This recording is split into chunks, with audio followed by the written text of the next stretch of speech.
Wear all safety gear and safety goggles as needed. Consult your manuals as needed. Then back your tractor into the location where you want to store the backhoe. Lower the stabilizer arms so that they're touching the ground but not pushing the backhoe.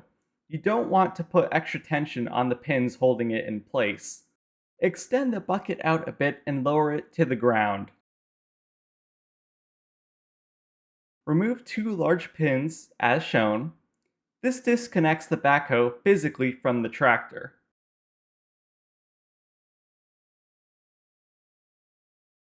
We now need to lift the backhoe up so that the steel rods can lift up and out of the cradles, holders, that they are in.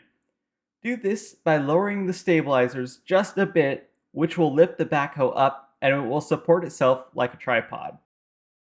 Make sure the three hydraulic lines have enough slack so that you can drive the tractor forward a few inches to a foot or so. Turn off the tractor and relieve pressure in all hydraulic lines. Lower the front bucket as if parking the machine, cycle the 3-point hinge lever, etc. Consult your manual if needed. Disconnect all three hydraulic lines, red, yellow, and blue. And on the backhoe side, put all the rubber dust caps on.